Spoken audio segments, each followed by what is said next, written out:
Bonjour à toutes et à tous, ravi de vous retrouver. On va commencer sans plus tarder sur le BTC évidemment et les altcoins, enfin les principaux. Moi je regarde plus que BTC et Ethereum, je vous l'ai dit. C'est compliqué, c'est vrai que ce marché est un petit peu difficile pour tout le monde, hein, je ne vous cache pas, moi je suis surpris de ce qui se passe. Je ne l'ai pas vu venir, ça faisait partie du scénario en fait. Le plus triste c'est ça. C'est quand on a un plan et qu'au final, on est un petit peu trop gourmand sur la demande de prix pour suivre son plan et puis en fait, on se fait balaner. C'est-à-dire que là, en fait, le mouvement baissier qu'on a, si vous vous rappelez le scénario de base, c'était attendu ce mouvement-là. Et à la base, je vous avais même dit, on va venir vers les 61,8, les dépasser un petit peu et puis en fait, théoriquement derrière, se replier assez rapidement, puis aller casser les 6 000 $. Voilà, en fait c'est ce qu'on vient de faire, exactement. C'est juste que comme on les a fait ici, le léger dépassement des 61,8, je me suis dit, bon, on va peut-être aller chercher 76,4. Voilà ce que je me suis dit. C'est là où je me suis mis dedans. J'aurais dû vendre, bon, ça c'est clair. J'aurais peut-être pas dû acheter surtout. Mais voilà, bon, disons que derrière, je me suis placé dans un scénario très bizarre où ne voyant pas monter les altcoins, je me suis dit qu'on aurait peut-être un petit pump supplémentaire à cause des altcoins. J'ai mis en place un deuxième scénario sans invalider le premier. Je m'attendais toujours à ce que dans tous les cas, on dump tout ça derrière. Bon voilà, petite erreur sur le timing. Là, clairement, c'est bien trop tard pour ma part pour reprendre des ventes et essayer de jouer et de mettre en place le signal vendeur. Mais là, pour moi, la probabilité que les 6 000 $ tiennent est proche de zéro. On va très sincèrement, je pense, aller plus bas. Maintenant, encore une fois, pas de vision. Je ne suis pas un magicien et tout ça. Donc, il ne faut pas vous amuser à vendre un support quand on arrive dessus. Ce serait même le pire des cas. Mais il me semble que là, la probabilité de voir tenir ça est quasi inexistante et qu'on risque même de voir une accélération des prix se mettre en place. Je m'explique, c'est-à-dire qu'à mon avis, en 2 heures, de toute façon, en fait, on y est déjà. Hein. Le canal de tendance qui était déjà initié, c'est-à-dire, on va dire un truc comme ça, a priori, à peu près, voilà, un truc comme ça, on va accélérer probablement, et c'est ce qu'on commence d'ores et déjà à faire. Donc, on va voir, ça laisse deux solutions. Soit ça, c'est un excès, mais bon, quand je vois ce qu'il y a en face, c'est-à-dire cycle acheteur faible en 2 heures, ça donne tout sauf envie d'acheter. Donc voilà, bon, on va voir un peu tout ça, mais ça me semble extrêmement faiblard. Mais je pèse sincèrement mes mots, c'est-à-dire que là, ça meurt, hein. On consolide soit en baisse, soit à plat, c'est-à-dire qu'il n'y a aucun retracement qui est proposé. Ça faisait partie de ce que je vous avais annoncé, entre guillemets, pour cette phase-là. Vous avez dit, on va juste baisser et accélérer en plus dans ces phases de baisse, c'est-à-dire qu'on ne vous laissera pas la moindre chance de vous sortir de là. C'est soit vous pouvez supporter la chute brutale des prix, soit il faut sortir et accepter tout simplement que voilà, il y a eu, les acheteurs ont tenté leur coup et c'était prévu de mettre tout ce petit monde sous une phase de stress assez intense. Voilà, je pense que cette phase de stress a commencé. Maintenant, si vous ne pouvez pas y survivre, soyez conscient que le plus important ici, c'était de garder du cash pour faire le buy and hold qui se fera à mon avis à des prix beaucoup plus attractifs que ce qui sont proposés maintenant. Donc ne brûlez pas votre cash avec des positions leveragées en perte. Voilà. Non, il faut garder de l'argent pour acheter sans levier à prix cassé, c'est-à-dire pas tout de suite. Il faudra racheter les stops des imbéciles qui s'accrochent à leur position avec des leviers, qui eux se feront sortir du marché malgré eux par des margin calls. C'est aussi simple que ça. C'est ce que je vous avais anticipé déjà depuis des mois. C'est juste que malheureusement, j'ai anticipé un scénario contrarien, contre-tendance, d'un léger achat sur les altcoins pour essayer de jouer un petit pump. Avant de dumper, on ne pump même pas, on dump direct. Donc voilà, c'est aussi simple que ça, on purge. La phase de purge, elle est là. Je pense que ne pas la voir, ce serait franchement être de très très mauvaise foi, surtout que c'est un scénario qui était anticipé. Donc on est dans la phase de purge, on arrive sur le support. Je ne m'amuserai pas à vendre la cassure de ce support du tout, même si très clairement pour moi ça va se produire. Maintenant, j'attends. Voilà, moi j'attends tout simplement. Mon cash est prêt et je vais tout simplement attendre gentiment que les prix arrivent sur les zones qui m'intéressent. Et puis évidemment derrière, je réaliserai les achats qui étaient escomptés, c'est-à-dire Bitcoin, Ethereum. Le reste, je m'en fous. Et c'est tout. Voilà. Acheter pour 12 à 15 000 euros, peut-être que 12 000 parce que du coup je viens de griller quand même quelques patates avec les achats spéculatifs d'Ether. Hein. C'est quand même une partie qui sont sorties et il m'en reste surtout une partie, donc j'ai pas tout le capital que je voulais à la base. Et là je vais pas m'amuser à sortir dans un marché qui ne propose aucun prix intéressant. Donc voilà, et puis je ne vais pas vendre sur un support. Donc on verra, peut-être que si l'Ether continue de baisser, on va en parler juste après, je vais aller regarder le contexte sur l'Ether. Voilà, le problème c'est que pour moi sur l'Ether, voilà, on est sur des zones de TP, donc ça ne veut pas dire, c'est pas maintenant qu'il faut sortir votre capital, quoi. C'est pas maintenant qu'il faut vendre vos coins. Donc bon, moi je vais voir ce qu'il en est. J'ai pas envie de les vendre, il m'en reste un peu, il me reste 10 Ethers, hein, donc c'est pas non plus le bout du monde. Et puis s'il faut, je remettrai un peu de capital. Voilà, pour moi, c'était pas non plus la fin du monde. Mais voilà, dans tous les cas, je reste entre 10 et 15 000 euros de crypto-devises, pas plus que ça. C'est vraiment très marginal par rapport à la taille de mon compte, enfin la taille de mes actifs. Et voilà, c'est donc le scénario. Pour moi, ça va être ça maintenant, ne plus rien faire et attendre qu'on arrive à des signaux vraiment intéressants. Quels sont ces signaux? Je vais être très franc. C'est pas très compliqué. En daily, pour moi, ça va se jouer selon des critères très simples. Le critère technique, vous le mettez tout de suite au second plan. C'est-à-dire qu'ici, on casse le plus bas trimestriel et il n'y a aucune chance qu'on s'arrête ici. On va peut-être digérer un petit peu de volume, mais je vois aucune probabilité que ça s'arrête. Où est-ce qu'on a du support en volume? En dessous, ici, dans la zone des 300 $. Ça me semble être un bon prix pour commencer déjà à retrouver, je pense, un soutien acheteur. C'est un prix qu'on a tradé assez longtemps avant la phase complètement parabolique des stupides de la fin de l'année. Donc voilà, la grande question pour moi, l'Ether, est-ce que ça pourra réussir à venir coter les 300 $, ou bien est-ce que ici on va former un support de la dernière chance comme le BTC, ou pire, est-ce qu'on va carrément glisser sous les 300 $? Et ça, franchement, c'est pas non plus à écarter. Donc, dans tous les cas, il faut être prêt à supporter. Moi, je pense que si vous ne pouvez pas supporter 250 $, voilà, parce que c'est probablement à proximité, voire sous les 300 $ que je vois un support potentiel se former sur l'Ether, à condition évidemment de valider la cassure du support. C'est-à-dire que là, on a les premiers signaux de TP en 2 heures. Si ça bloque à 350, il ne va pas falloir pleurer. Ça peut très bien remonter en 2 jours. Maintenant, ça me semble très peu probable parce que je m'attendais, comme je vous l'avais dit, à un marché qui va hop et hop. Et je veux une phase verticale avec beaucoup plus de volume que ce que nous avons là. Je veux vraiment un volume énorme. Maintenant, c'est pas chez Bitstamp que je regarderai ce volume. C'est-à-dire que, je vais vous expliquer pourquoi, parce qu'évidemment, chaque exchange vous donne son volume. Hein. Moi, celui qui va m'intéresser, c'est Bitfinex. Voilà. Tout simplement parce que c'est là où se trouvent tous les petits spéculateurs débiles qui ont tradé avec du levier. Et évidemment, c'est eux que je veux plumer. C'est leur argent que je veux. Donc, je veux voir le moment où tout leur stop se déclenche. J'attends une bougie qui catalysera beaucoup plus de volume que ça. Je veux un truc vraiment... Je veux que ce soit le plus gros volume de l'Ether jamais fait. Le rect, quoi, en gros. Hein, voilà, ici, ça tombe. On recte tout le monde. Et évidemment, il y aura des prix beaucoup plus intéressants éventuellement derrière. Je dirais peut-être, allez, moi je dirais ma zone d'achat pour moi elle sera entre 300 et 200 $ sur la partie Ether, mais attention, hein, je veux voir ce volume. Tant que je ne vois pas ce volume sauter, m'intéresse pas. Mais vraiment, m'intéresse pas du tout. Je veux beaucoup plus que ça comme volume. Là, je pense qu'on commence à peine la fête. Donc je vais rester très patient, mais quoi qu'il arrive ici, c'est une grosse belle tendance baissière dont la phase pour moi terminale devra être quasi verticale aussi conne que ça. Et si vous essayez de rationaliser, de vous dire oui mais le truc du futur, enfin, le truc des ETF avec la SEC, c'est même pas très grave, ça justifie pas tout ça, on s'en fout. Est-ce que les catalyseurs aussi à l'époque justifiaient des montées de prix complètement débilos comme ça?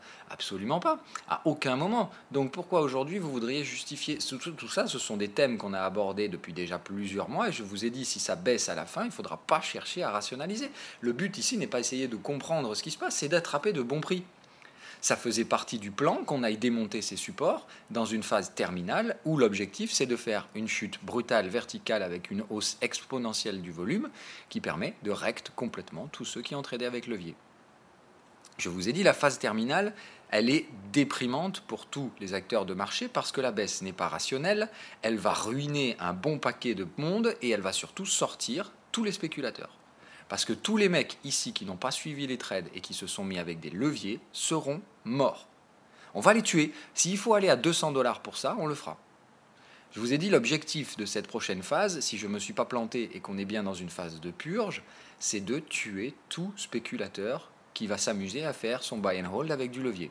Parce que lui, on ira lui recte son stop loss en max et il lui restera 0 sur le compte. C'est-à-dire qu'il aura bien rêvé de tout son univers de Bitcoin, on l'aura bien bullshité en lui disant ce sera une révolution technologique, ce sera le futur, ce sera le machin, il aura bien investi, il aura été bien content, mais comme il n'avait pas beaucoup d'argent, merde, il a fallu qu'il mette du levier pour gagner quelque chose.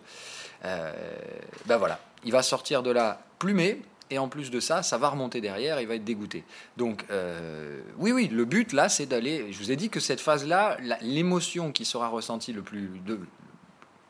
par le plus grand nombre d'acteurs, donc la plupart du temps des acteurs particuliers, ce sera le désespoir. C'est-à-dire tout simplement, derrière, vous allez être tellement désespéré de ce qui vous est arrivé que vous allez juste dire, bon, allez, c'est de la merde la crypto, je m'en vais. Voilà. C'est ça le sentiment qui était attendu. Et je vous ai dit, quand j'aurai ce sentiment, je pourrai spéculer de façon beaucoup plus probable sur la fin des cracks. Et donc la possibilité pour ces marchés de refranchir des résistances.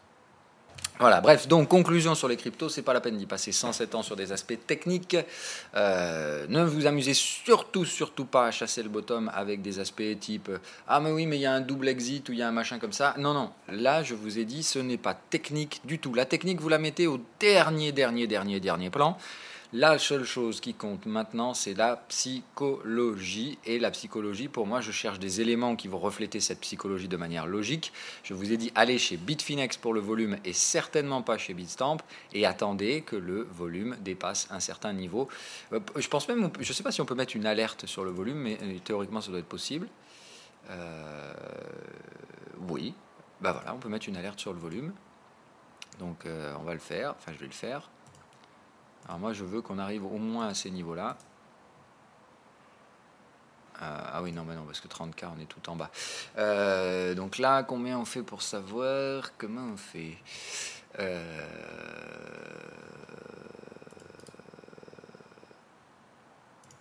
Voilà, on va faire comme ça. Voilà, donc moi je veux au minimum un volume de 6 à 700K. Donc on va mettre 700K d'alerte. Donc volume, non je veux pas le volume à 20 périodes, ouais si, je veux le volume, crossing, 700K. Voilà, quand on fera plus de 700 millions de volume, ou 700 000 de volume, donc volume...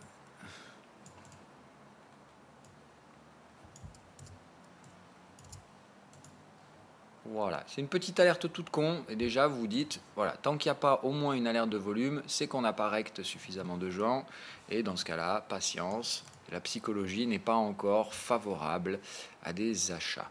Mais vous voyez, c'est un peu ce type-là que je veux, voilà, c'est vraiment le marché, hop, ça part vertical complet, ça recte tout le monde, mais encore plus que ça, hein, voilà. Mais c'est vraiment ces phases-là, verticales, et pouf, on trouve du volume, les acheteurs se remettent, et c'est là où vous pouvez effectivement acheter. Donc chercher la zone basse et vous dire, je vais choper le good price, et c'est obligatoirement à 300 $ qu'on va acheter. Moi, je vous dis, oui, il y a beaucoup de volume en support à 300 $, il y a de fortes chances que ce soit le bon candidat.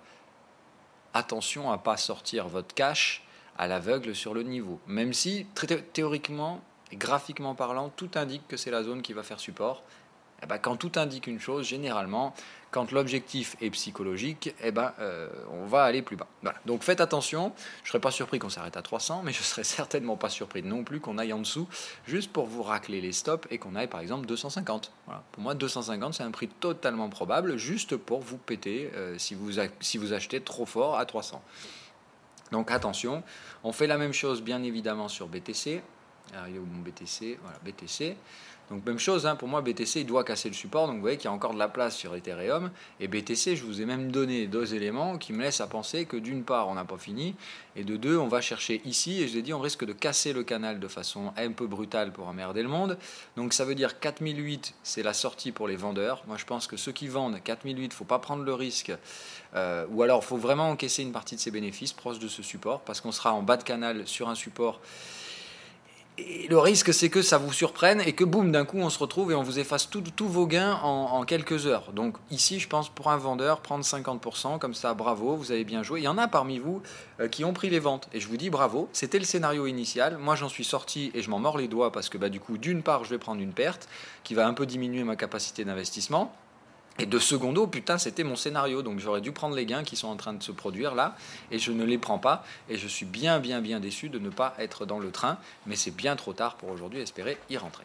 Donc 4008 pour un vendeur, il faut commencer sérieusement à penser à des encaissements. Et je pense ne surtout pas viser plus bas que la zone 3008, voilà, sous les 4000. Je pense qu'il ne faut pas viser plus bas que ça. Ici, si les prix arrivent là, sortez vos ventes. Parce qu'à ce stade-là, les prix peuvent remonter très rapidement derrière. Et éventuellement, je vous dis, le principe, comme vous ici, c'est d'encaisser un gain. N'oubliez pas que le gain, il est là que quand il est dans votre compte, qu'il est encaissé réellement. Donc ne laissez pas non plus trop filer des positions alors qu'on est dans une fin de crack. Je vous rappelle que ça restera des actifs haussiers, je pense, les crypto-devises, surtout le Bitcoin qui a réalisé déjà 2 cycles haussiers. Donc 2 cycles haussiers, ce n'est pas un actif en range, c'est un actif qui sera de toute façon haussier. Qui aura une tendance haussière, je pense. Maintenant, on ne fera pas nécessairement une bulle cette fois-ci. Voilà. Mais on va voir. Mais je pense que dans tous les cas, ici, il y a vraiment un très fort support sur BTC. Vous voyez la tronche du volume ici. Donc en fait, pour moi, le schéma, c'est le même sur ETH. Vous voyez, les $300 d'ETH, ça correspond à ça.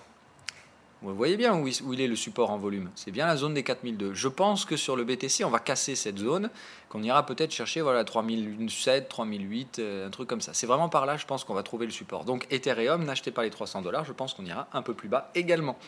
Je vous donne des probabilités, je ne vous dis pas, ça va se passer là. On peut très bien même aller jusqu'à 3000, mais pour un vendeur, récupérer à 3009, 3007, c'est déjà très très très très intéressant en termes de prix. Ne vous amusez pas nécessairement à aller viser jusqu'à 3000. C'est un jeu très dangereux où je vous dis, si on vient ici, vous pouvez très bien vous retrouver à 4009 quelques heures plus tard. La chute sera rapide, la reprise le sera également, je pense. Donc ne vous amusez pas à laisser traîner. Et surtout, quand vous arrivez sur ces zones de prix, si vous avez vendu, soyez devant vos écrans. Comme je vous dis, ça va se passer assez rapidement. Donc il ne faudra pas non plus vous dire... Voilà. Mais pensez à mettre des alertes si vous êtes dans le camp vendeur. Ça ne va pas trop traîner. Pour les acheteurs et qui voulaient scénario buy and hold, il est clair et net qu'à ce stade, vos comptes doivent déjà être alimentés en dollars ou en euros, peu importe, pour être prêt à faire ce buy and hold. À ce stade-là, il faut avoir pris de l'avance, c'est-à-dire préparer votre liquidité pour acheter si c'était votre objectif final. Il faut que ce soit prêt ou en cours aujourd'hui, puisqu'il faudra s'attendre probablement. Je ne peux pas donner de timing encore une fois, mais comme la courbe là et la pente va être parabolique, ça peut très bien arriver dans 2 ou 3 jours, comme dans 4, 5, 7, 8, voilà. Mais ça ne devrait pas trop tarder, je pense, en termes de timing, puisque la pente est supposée être accélérante et non pas l'inverse. On peut très bien faire un petit range ici quand même sur le support pendant quelques jours, freiner et puis réaccélérer. Mais il faut vraiment que vous ayez cette perception de ça vous écrase. Il n'y a pas de pullback, il n'y a rien. C'est juste, c'est lourd. C'est ça l'objectif de cette phase-là. Bref, voilà, donc moi aujourd'hui, je vous l'ai dit hier dans le Discord, en toute transparence, je vais contacter tous mes potes qui avaient voulu faire mumuse sur le Bitcoin quand on était encore à 15, 17, 18 000. Quand je leur ai dit de se barrer et d'être patient, je vais donc les rappeler pour leur dire bravo à ceux qui ont été patients. Si vous voulez en acheter, ça ne va pas tarder à arriver. Et évidemment, ce sera beaucoup moins cher qu'à l'époque. Mais je vais leur dire de remplir leur compte, tout comme je viens de le dire ici. Allez, on bouge, on va sur les marchés classiques. À Shanghai, ça rebondit, bravo, donc ça y est, première phase de pullback à Shanghai. Je pense qu'il en reste encore un petit peu, je vous rappelle qu'ici on est sur une vague 1, 2, 3, là on fait la 4, il nous reste la 5, donc je pense qu'il reste une petite phase de baisse à Shanghai, donc je pense encore un peu rapide pour se positionner sur des achats indiciels. Maintenant, on va être franc, d'accord, le monde entier est pendu aux lèvres de Wall Street, comme toujours, c'est-à-dire que se passera-t-il sur les indices américains? Vont-ils lâcher du lest ou vont-ils, encore une fois, nous enculer et tout simplement essayer de piéger du vendeur? C'est la seule et unique dynamique qui est dans ce moment en question. Que faire de ces salopards de Wall Street qui font tout pour niquer le marché et atteindre leur sommet historique et tout ce que vous voulez, blablabli, blablabla. Donc le problème c'est ça, c'est que comme Wall Street ne lâche rien, on ne sait pas quoi faire dans ce marché qui, franchement pour ma part, n'en est plus un. Le volume s'écrabouille, alors c'est bien, on est en août, c'est normal que le volume s'écrase. Maintenant, est-ce qu'on peut tenir ces valorisations comme ça sans volume? Moi je pense que non, parce que ce qui est dangereux c'est que normalement quand on arrive sans volume sous un support, sous des résistances et des résistances historiques, ça permet en général des petits franchissements, mais certainement pas des accélérations. Donc, est-ce que Wall Street va juste glisser pour aller chercher son sommet historique, doucement mais sûrement, ou est-ce que Wall Street va se prendre la clacasse de sa race avec un gros volume qui va arriver d'un coup et qu'ils n'auront pas senti arriver tout simplement parce que pour l'instant ils font quoi les mecs? Ils se disent ok chouette c'est l'été, on fait quoi? Allez on vend la volate, il n'y a pas de souci, on a eu un été complètement manipulé sous perfusion de volatilité baissière pour maintenir le calme dans un marché extrêmement tendu, donc encore une fois une manipulation artificielle. enfin un maintien artificiel des prix par une vente de volatilité complètement délirante, et je vous l'ai dit, ça créera c'est probablement à cause de la volatilité, en tout cas ce sera un des facteurs qui fait que le marché risque de se péter la gueule dans les prochains mois, à cause des vendeurs de volat qui ont tout simplement faussé le pricing du risque, et qui ont invité les investisseurs à ne pas se couvrir alors qu'ils auraient dû le faire. Donc voilà, le truc c'est ça. Donc je pense que le VIX, gros problème à venir, mais encore une fois, ça marche. C'est-à-dire que les volumes d'encours en short à découvert sur le VIX sont encore au même niveau qu'au début de l'année, donc c'est du grand n'importe quoi. Au bout d'un moment, il y a des spéculatifs qui vont arriver, qui vont dire ok, moi j'achète tout. Vous faites mumuse avec vous êtes en zone rouge et je vous identifie, je vais vous rect. Donc voilà, au bout d'un moment, ça va arriver. En début d'année, c'est Goldman qui a fait ça. Je voudrais bien être JP Morgan cette fois, qui identifie les mecs qui se mettent dans le rouge au VIX. Hop, on les rect et puis derrière, évidemment, ça remet de la volatilité dans un marché qui était tout à fait détendu et parfaitement bien orienté, hein, et qui pourra sans problème redevenir un marché cataclysmique sans que personne n'ait rien vu venir, tout simplement parce que les mecs prennent trop de risques et derrière ça chie dans la colle. Maintenant, pour l'instant, qu'on soit bien d'accord, tout se passe de façon merveilleuse à Wall Street. La tendance s'installe gentiment, c'est-à-dire que le momentum, personne ne vend. Voilà, il faut bien vous comprendre ça. Personne ne vend à Wall Street. Hier, c'est fou, vous voyez, quand on était devant l'écran, je disais à Pascal, je lui dis, regarde, ils vont nous faire quoi encore à Wall Street? On est sur une zone de vente. Mais qu'est-ce qu'ils en ont à branler? Personne ne vend. Regardez, dès qu'on vient là, le volume s'écrabouille. Plus personne ne se positionne. En fait, dès qu'on arrive sur les zones de vente, c'est le néant. Il n'y a plus personne qui se positionne, tout simplement parce que personne ne veut être le premier à vendre. Ils se regardent tous dans le blanc des yeux et ils se disent est-ce qu'on fait quoi? On vend pas? Non, quand même, on va pas vendre Wall Street, tu te rends compte? C'est un truc à se faire arracher demain. Et évidemment, il se passe quoi? Comme personne ne vend, dès qu'on vend un tout petit peu sur les supports, c'est un désert de liquidité et hop, ça y est, les robots s'enclenchent pour acheter. Regarde, c'est exactement ce qui s'est passé hier. Je lui ai dit regarde, ils vont nous faire le coup. Ils vont tout simplement en fait venir chercher ce support-là et le payer. Voilà, hop, on a fait quoi à l'ouverture? Pouf, support, payé. Mais encore une fois, on paye quoi? On paye rien, on n'en sait rien. On paye juste parce que quand on ne sait pas quoi faire, on met un petit ordre sur le support, et puis surtout, personne ne mettrait un ordre pour casser le support. Non, jamais de la vie. L'objectif, c'est, quoi qu'il arrive, dès qu'on donne un petit signal vendeur, on va basculer marginalement sous les supports, et puis on va très très vite les reprendre, et puis derrière, tous les acheteurs s'enfournent dans le machin, sans chercher à comprendre. C'est une logique stupide d'entraînement des prix dans un sens qui est toujours le même, c'est-à-dire interdiction formelle de vendre, sinon tu es l'ennemi public numéro 1. Et alors quand tu achètes, il n'y a pas de problème, tout se passe toujours très bien. C'est ce qu'on appelle une tendance. Hein. Mais encore une fois, il faut qu'une tendance soit soutenue par des fondamentaux. Là, on est en contradiction avec tout et n'importe quoi, ce qui fait que pour tenir ces achats, il faut créer des distorsions partout, sur tous les secteurs corrélés, comme gold, les dollars, toutes les merdes que vous connaissez. Ça va se payer, je vous l'ai dit, ce truc-là, ça va se payer à un moment donné. La question, encore une fois, c'est quand et quel risque êtes-vous prêt à prendre si vous jouez cette tendance? Plus elle se développe, plus elle progresse, plus elle se décorrèle et plus elle crée de distorsions, plus le danger augmente. À ce stade-là, ça n'a plus aucune espèce de rentabilité en termes de gestion de risque de se positionner acheteur. Voilà, c'est ça la réalité. Donc moi, je ne comprends pas d'où provient cette liquidité acheteuse, en sachant que tous les réservoirs de liquidité vont commencer en septembre, c'est fini. Hausse de taux, plus de spéculation à court terme. Donc, j'ai dit, il y a une échéance pour moi septembre. Donc, c'est bien. Si on veut se faire un mois d'août sympa pour s'offrir un mois d'août un petit peu haussier et un sommet historique, c'est bien. Septembre, on va commencer à plafonner et octobre, c'est crack. Moi, il n'y a pas de problème. Je vous ai dit, ce scénario-là me va très bien. Mais je ne plaide absolument pas pour une fin d'année sans volatilité et tout ça. Ça n'arrivera pas. Voilà. Pour l'instant, Wall Street, par contre, me donne tort. Hein, qu'on se le dise. La volat qui va à 10,5, c'est quand même, moi je leur dis, mais un grand bravo, un énorme bravo. Parce que les mecs qui s'amusent à vendre la volat à 11 pour tirer là, hein, prendre 4% sur la volatilité dans un marché illiquide, c'est-à-dire qu'encore une fois, quand vous vendez la volatilité, il faudra la racheter derrière. Hein. Bien d'accord, il faut bien racheter vos contrats à quelqu'un qui voudra bien la vendre à ce prix-là. Quand vous rachetez un contrat de volatilité, ça marche, mais si vous vous amusez à les vendre à découvert, à part écraser le prix des options, c'est bien, mais si d'un coup les gens achètent les options, il faut monter les prix, vous tradez encore une fois de manière future quelque chose qui a un actif sous-jacent. Il ne faut pas oublier que le VIX, c'est ce qu'on appelle le spread des actions. Enfin, c'est pas le spread des actions, le spread des options. On a dit qu'on ferait une émission sur le VIX et on en fera une. Aujourd'hui, ça ne sera pas ça. Cet après-midi, je vous fais l'émission sur mon scénario face à Elon Musk. et un scénario psychologique de... on va voir, je peux me planter, encore une fois, je vous ferai le détail de ce scénario cet après-midi. Mais je pense que Musk vient de franchir la ligne rouge du narcissique et il va falloir faire très attention. Mais je pense que ça peut procurer de jolis gains de trading si je ne me suis pas planté. Allez, on va voir GBP. Donc je vais me faire stopper dans pas longtemps sur le GBP. J'ai regardé, mon stop est juste ici et je le place dessous. Ça va me coûter max, c'est-à-dire que là, je vais même au-delà de mon max drawdown. Ça me coûte 3,5%, voire 4 je crois. Si je viens par là, c'est affreux. Voilà, bon, ce sera fin du monde pour ma gueule. Non, je déconne. Je vais juste prendre une grosse perte. Si jamais c'est ça, just for the record, je viens de prendre 7,5% sur l'AUD NZD hier soir. Voilà, donc je vous donne juste le délire. Autant hier, ça m'aurait fait chier de me faire déclencher Gold et GBP parce que ça m'aurait fait une journée bien rouge sang. Autant aujourd'hui, même si je me fais stopper les deux, ça restera positif. Donc j'en ai rien à foutre.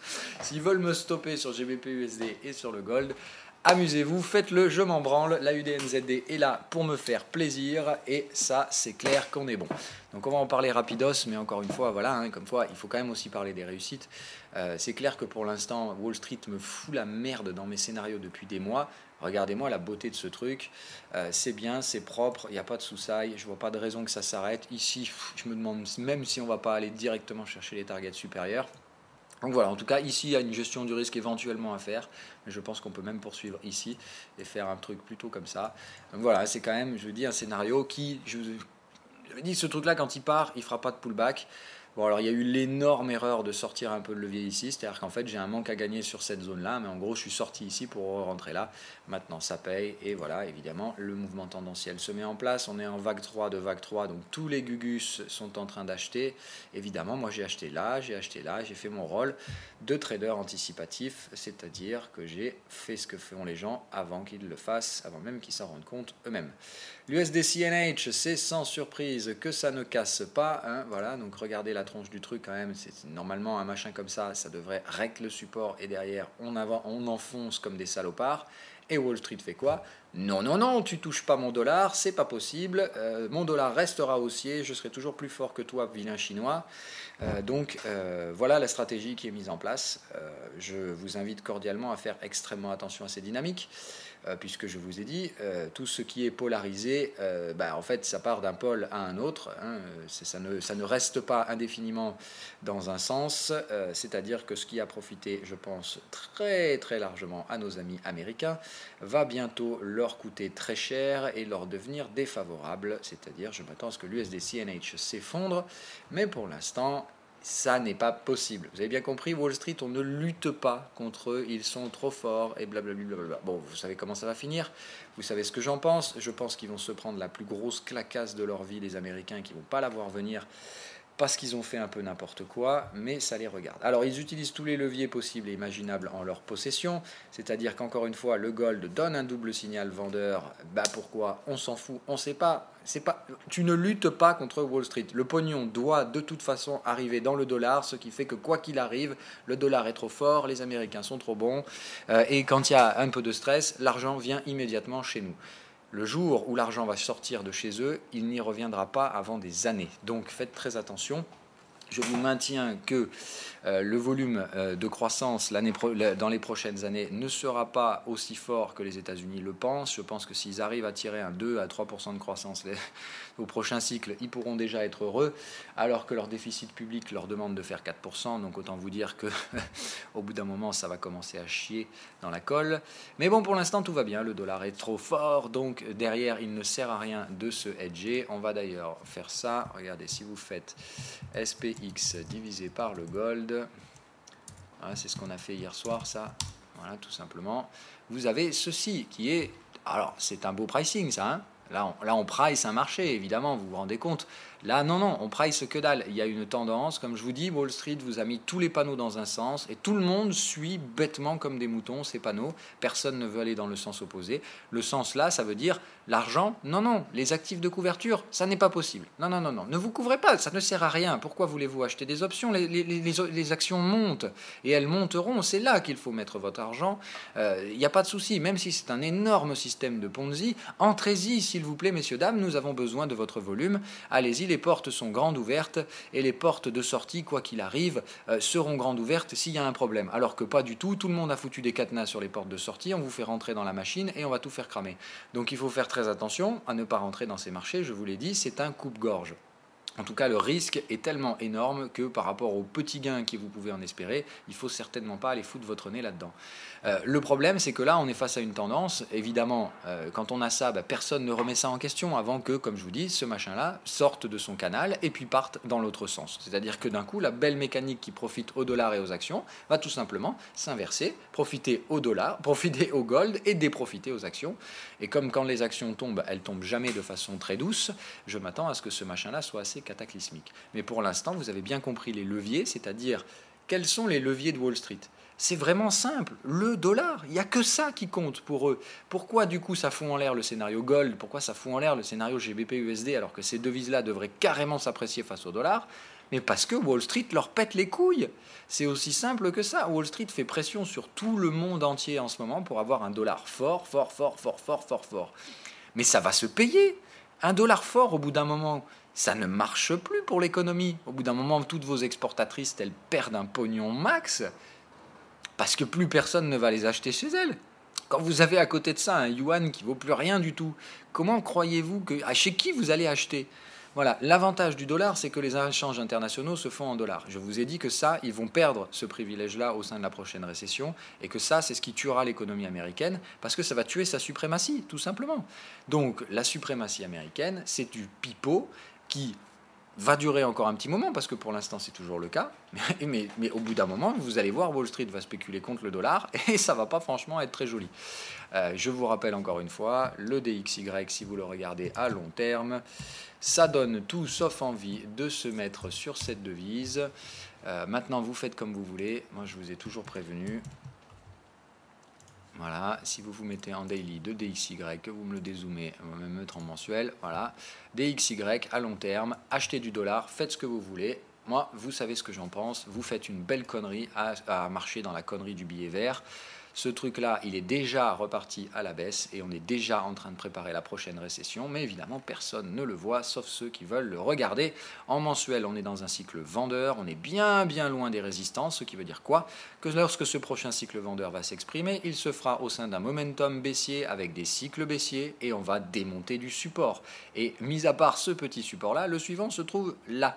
Je vous dis bon courage, mes chers amis, pour lutter contre ça quand le dollar va reprendre une tendance baissière. Quand l'année dernière, tout le monde disait « Mais c'est pas normal que le dollar baisse autant !» Pourquoi il baissait autant? Parce qu'il tout simplement, il est en train de commencer à imprimer une tendance baissière. Mais tout le monde, comme d'hab, suit les moutons, suit comme des moutons. La tendance est haussière, donc on achète les supports. Et puis évidemment, quand on sera là, tout le monde dira « Ah la tendance est baissière, donc on vend les résistances. » Voilà. Toujours les mêmes neuneux, le bon vieux discours d'analyste, à savoir on fait la météo d'hier, et c'est tout ce qu'il y a à faire. Hein, voilà. Donc faites attention à ces discours-là. Suivre les tendances, c'est pas le truc à faire quand on est en fin de cycle. Bien au contraire, il faut faire l'opposé de ce que les imbéciles font. Quand vous les voyez parler de tendance haussière, cherchez à vendre. Quand vous les voyez parler de tendance baissière, cherchez à acheter. C'est comme ça que ça fonctionne. C'est là que vous ferez des gains.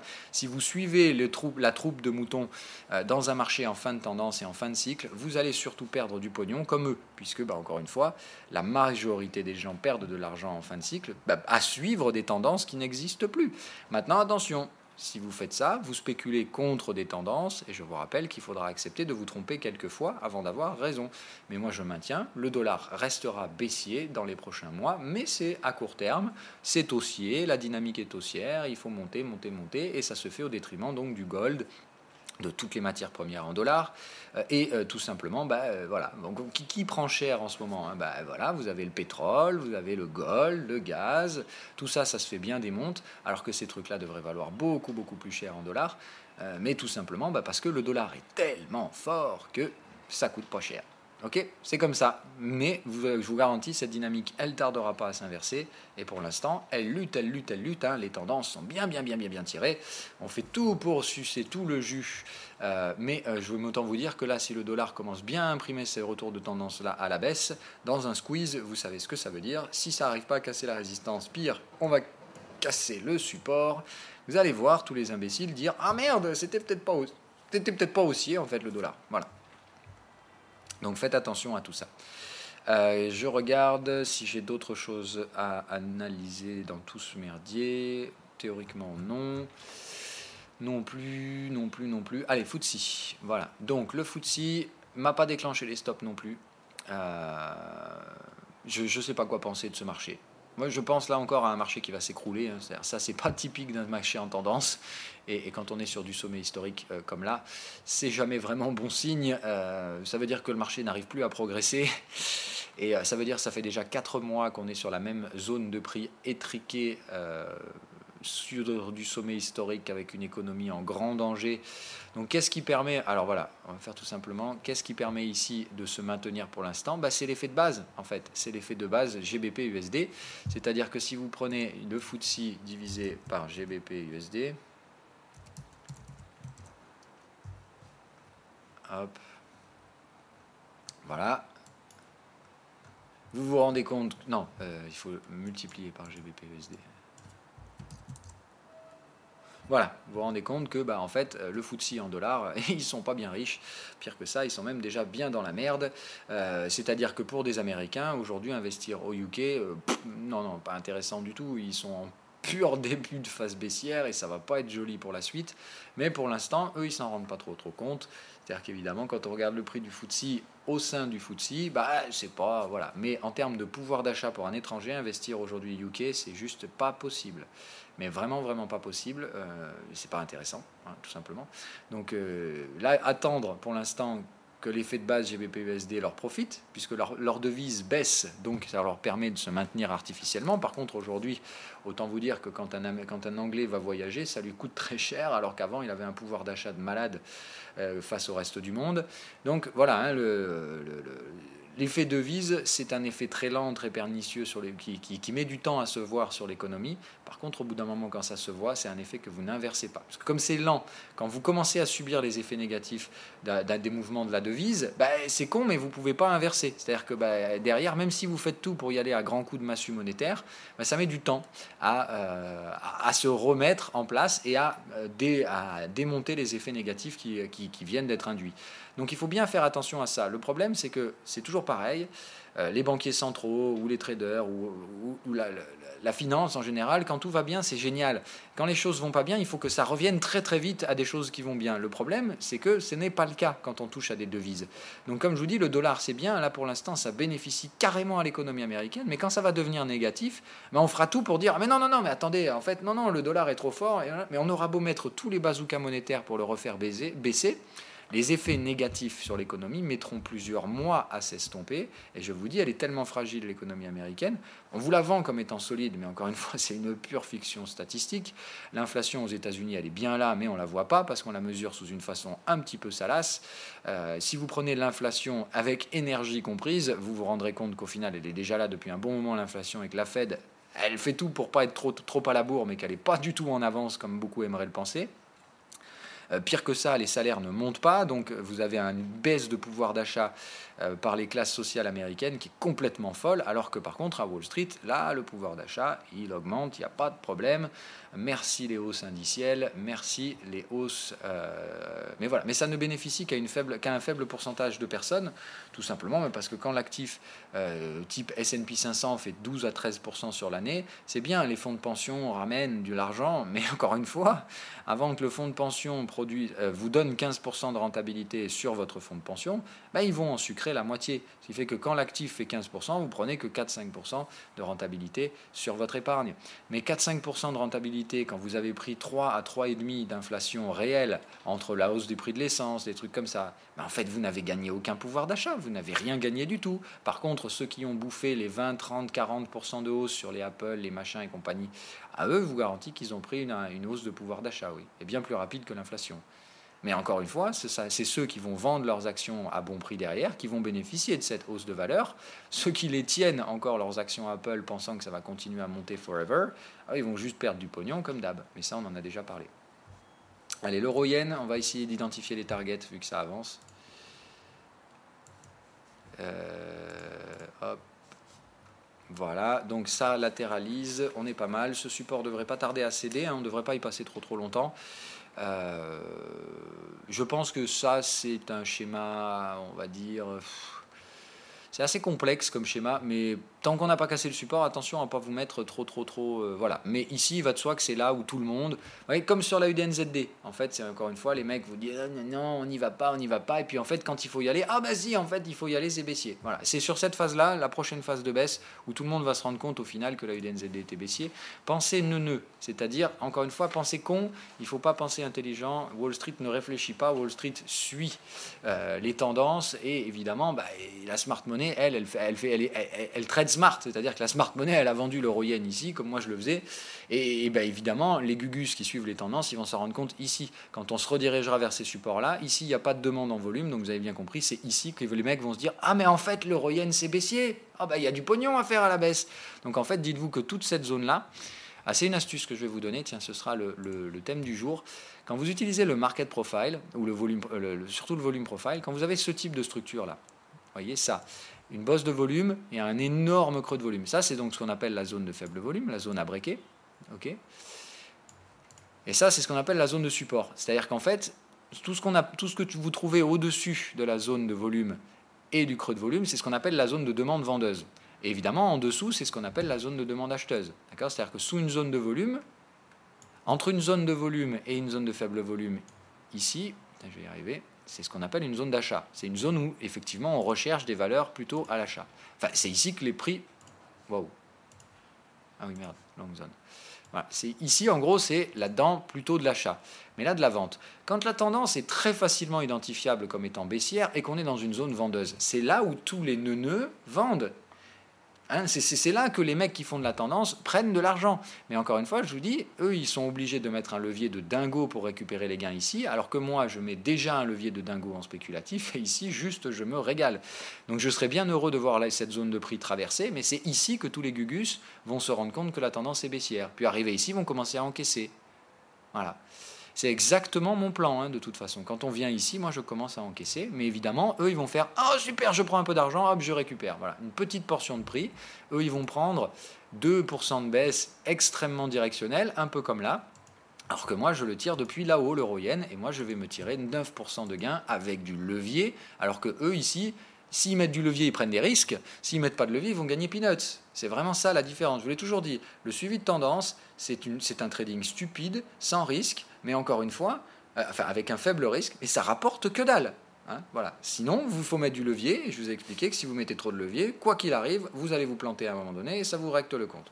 Donc, le trading à faible risque, pas de souci. Les mecs que vous voyez qui vous apprennent ça, ils ont quasiment toujours raison. Parce qu'évidemment, si vous venez ici, l'euro-yen, vous vous dites, en cassure du support, effectivement, ici je vends la cassure du support, je vise les targets, et tant mieux, voilà.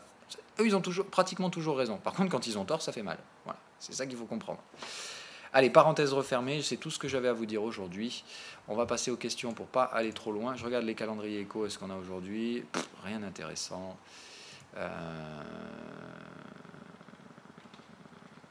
Le Litecoin, ouais, on verra. Peut-être qu'on fera un point à la fin. Moi, pour l'instant, je vais rester Bitcoin, Ethereum, et je répartirai peut-être un petit peu plus un peu plus tard. Mais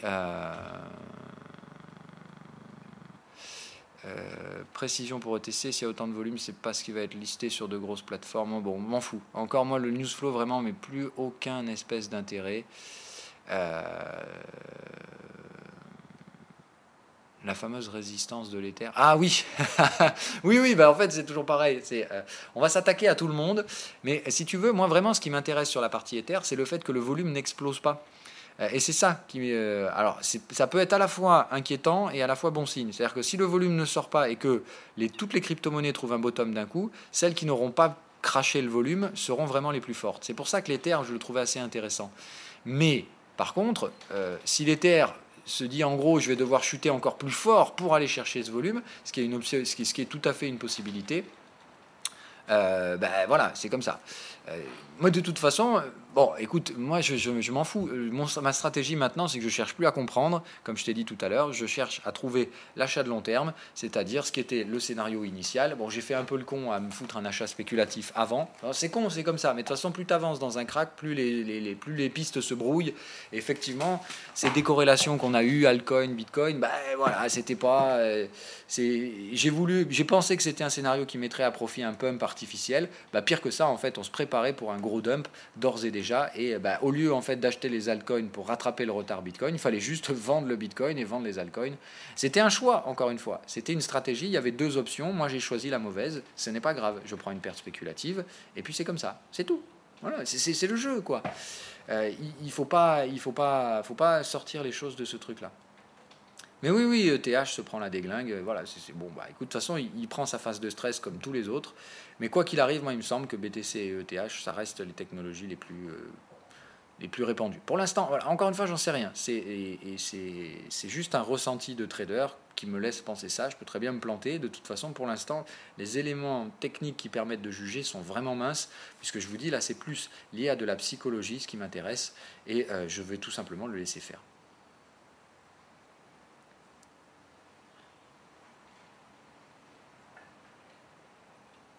Eh bien, oui, tout simplement. Encore une fois, moi, ce que je vous ai toujours dit, la technicité du marché, c'est quelque chose qui est normal, mais qui, des fois, ne marche pas. En fait, le marché, il est, entre guillemets, rationnel 90% du temps et irrationnel 10% du temps. Le problème, c'est que quand il est irrationnel, le marché, il va faire systématiquement l'opposé de ce que tous les systèmes techniques à gestion du risque classique vont prédire. C'est-à-dire que là, moi, effectivement, tout est baissier. Enfin, tout indique que ça va se péter la gueule et que ça va baisser. Mais Wall Street va faire exactement l'opposé parce qu'on est dans cette phase-là. Je dois donner un nom à cette pattern, ce que j'appelle le odd market. Le principe, c'est que ce marché, il va faire systématiquement le choix opposé de ce qui est statistique. C'est-à-dire que moi, j'utilise des avantages statistiques et effectivement, 90% du temps, ça marche très bien.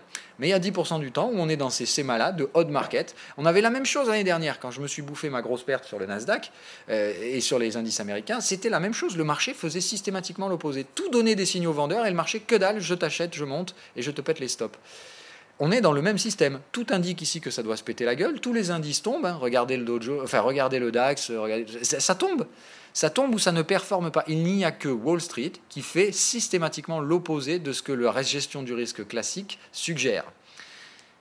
C'est gênant parce qu'encore une fois, je vous dis, pour faire ça, il faut créer des distorsions et ces distorsions ou ces décorrélations, elles vont devoir se payer après. Ce qui fait que ce n'est que fausser du timing. Pour quoi qu'il arrive, ça arrivera derrière et ce sera même encore plus fort derrière puisque on aura poussé et tiré sur tous les élastiques jusqu'à ce que soit plusieurs élastiques pètent et que d'un coup la machine s'effondre sur elle-même, ou alors tout simplement on est allé suffisamment loin, on a atteint les objectifs, on relâche la pression, mais d'un coup tout le monde s'engouffre dans l'autre sens. Voilà. Je doute que tu reconnaîtras que la seule manière de gagner sur les marchés, c'est de faire partie de la famille et d'avoir des insider news. Non, alors je ne suis pas d'accord du tout, mais c'est pas faux. C'est-à-dire qu'effectivement, ceux qui gagnent beaucoup d'argent dans les marchés sont des insiders. C'est-à-dire que et ça, on en a parlé hier très rapidement d'ailleurs dans l'émission, où je ne sais plus si c'était déjà hors enregistrement. Ceux qui gagnent le plus d'argent, ce sont effectivement, d'une part, ceux qui ont des informations avant les autres. Donc, comme je t'ai dit, trading d'initié. Mais le problème du trading d'initié, c'est qu'il faut quand même que ça se voit pas trop, parce que sinon, derrière, tu te fais pécho par le régulateur et tu te fais bien péter une bonne grosse partie de tes gains. Mais il faut être conscient que c'est ce qui se passe la plupart du temps. Du trading d'initié, c'est ce qui représente les plus gros volumes. Et il faut bien te dire un truc, c'est qu'au sein d'un fonds d'investissement, quand tu gères plusieurs milliards, que tu es vraiment un très gros fonds, ou même pire que ça, je veux dire, tu prends un BlackRock, ou tu prends un JP Morgan, tu prends un Goldman Sachs, ils ont des mecs dans toutes les entreprises, dans toutes les grosses entreprises cotées. Donc, en fait, les insider news, ils les ont parce que, quoi qu'il arrive, ils ont une capacité d'investissement tellement énorme qu'ils ont des ramifications partout. Et effectivement, ils ont des informations que tu n'as pas. Et ils les auront avant. Et évidemment qu'ils peuvent prendre des décisions beaucoup plus rationnelles que les tiennes. Mais je t'ai dit, c'est parce que, comme on en parlait hier dans le trading algorithmique, dans l'émission sur le trading algorithmique, on ne joue pas du tout dans la même cour.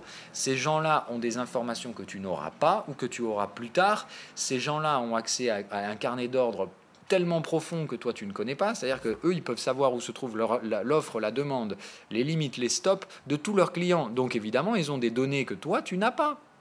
Et toutes ces données sont des avantages techniques qui font qu'ils seront de toute façon bien plus performants que toi dans les marchés. Par contre, ça ne veut pas dire que toi, tu n'as aucune chance. Absolument pas. La seule manière... En fait, dans ta phrase, tout est juste, sauf ça. Tu enlèves ça et tu mets la meilleure façon de gagner dans les marchés, c'est effectivement de faire partie de la famille et d'avoir des insider news. Et là, on est totalement d'accord tous les deux. Ce n'est pas la seule façon. Tu peux tout à fait gagner ton argent. Comme je vous le disais hier, le marché, c'est une arène dans laquelle on lâche toutes sortes d'animaux féroces. Et l'objectif n'est pas de venir se faire des potes, hein, qu'on soit bien d'accord. L'objectif ici, c'est de bouffer les autres. Il faut manger et la seule bouffe à disponibilité, c'est de bouffer d'autres animaux. Okay, je trouve que l'image hier soir, elle était vraiment bien. Il y en a qui se plaignaient qu'elle n'était pas enregistrée, cette image. Comme ça, vous l'aurez enregistrée. Voilà. On est dans une arène, on lâche des fauves, des animaux de toutes sortes. Tu as les gigantesques monstres qui font 10 mètres de haut et qui bouffent les animaux par 10. Ça, c'est clairement tous les gros, Goldman et compagnie. Eux, de toute façon, tu peux être certain qu'ils trouveront toujours de la bouffe. Et quiconque s'amuse à passer dans leur rayon d'action se fait bouffer. Voilà. Ça, c'est clair et net. Après, tu as des petites bêtes un petit peu plus agressives. Tu vas avoir, par exemple, des petites hyènes ou des trucs comme ça. C'est ce que je vais appeler les petits fonds spéculatifs. Ils ont des capitaux beaucoup plus limités, mais un effet de levier qui fait que l'effet de meute, tu vois, ils vont te chasser en meute. Et si tu te balades tout seul, ils vont venir te chasser, t'entourer, et puis derrière, quand ça va te tomber dessus, tu ne vas pas le voir venir. Ça, c'est le côté un peu plus fonds spéculatif. Mais ils ont des stratégies très simples. Très simples. Ils ont des stratégies très rodées, ces trucs-là. Ils n'attaquent pas n'importe comment, et ils vont faire en sorte de t'entourer et que tu ne puisses pas te faire la malle quand ils vont t'attaquer. C'est vraiment ça. C'est le fonds spéculatif. Il va se mettre autour de toi sans que tu t'en rendes compte, et d'un coup, ils vont tous te sauter dessus comme à la meute, et ils vont te mettre minable. Quand tu es sorti de la gestion du risque classique. C'est vraiment ça. Hein. Et après, tu as les tout petits comme moi. Je veux dire, moi, je prenais l'image hier, je disais, en fait, quand vous débarrez sur les marchés, vous êtes un peu comme un chihuahua qui démarque là-dedans, dans cette grosse arène, avec votre poil bien brossé, votre petit nœud papillon, ou Dieu sait quelle autre connerie on vous a mis autour du cou. Vous arrivez complètement dupe et sans aucune conscience de ce qui se passe dans cette arène, et vous arrivez gentiment, et franchement, la plupart du temps, vous allez passer à côté d'un gros qui va vous racler, et puis voilà. Et après, si vous avez un peu de chance, vous allez dire « Ah ouais, mais regardez là-bas, j'ai vu une petite grotte », et puis vous allez réussir à courir jusqu'à cette grotte et y rester. Voilà, moi c'est ce que je fais. Moi, en fait, j'ai vu une grotte dans l'arène et je me suis dit, ok, je vais là-bas et j'en sors pas. Par contre, moi, qu'est-ce que je fais ? Je bouffe ceux qui passent devant moi. C'est-à-dire que moi, dès que je vois un chihuahua qui passe devant, je le bouffe. Mais encore une fois, et c'est l'image que je vous donnais hier, je ne vais pas sortir de ma grotte très loin. Je vais devoir sortir parce que personne ne va venir directement dans ma grotte. Les chiens vont, les autres, mes proies, elles vont me passer devant, en fait. Elles vont me passer devant, mais il y a une distance à laquelle je peux me permettre d'aller chasser ces proies. Et si je dépasse cette distance, moi-même, je m'expose à me faire chasser par d'autres. C'est vraiment ça. Donc moi, ma stratégie, je la conçois comme ça. C'est ma distance de sécurité qui me permet d'aller quand même bouffer, parce qu'il faut que j'aille manger, mais mes proies, il faut que j'aille les chercher, sans prendre le risque de me faire moi-même chasser par toutes les bêtes de l'arène. Voilà. Mais est-ce que j'ai envie de sortir de ma grotte ? Que dalle. Non, que dalle. Est-ce que j'ai envie de comprendre tout ce qui se passe et tout ce qui se passe à tout instant T, qui est en train de manger qui ? Non, je m'en fous. Ce qui m'importe, c'est moi ce que je vais manger et qui va me passer devant la gueule la prochaine fois. C'est aussi simple que ça. Voilà. Oula, sur le chart 0x, ZR... Non, mais alors ça, non. Ce genre de truc, je sais pas, mais ça m'intéresse pas. Ces petits coins comme ça, ou des trucs dont j'ai jamais entendu parler, on verra peut-être après, mais d'abord... Attendez la phase de purge. Encore une fois, on n'investit pas pendant une phase de purge. La purge, elle est là pour faire son rôle, c'est-à-dire sortir tous les spéculateurs qui se sont mis sur des mauvais trucs. Voilà.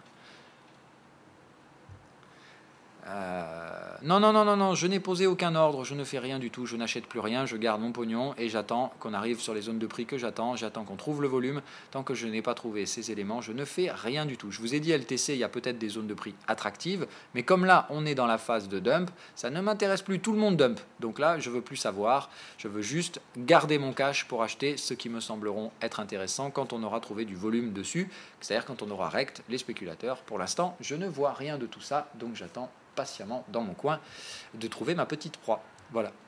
Allez, je vous souhaite une agréable journée et je vous dis à demain.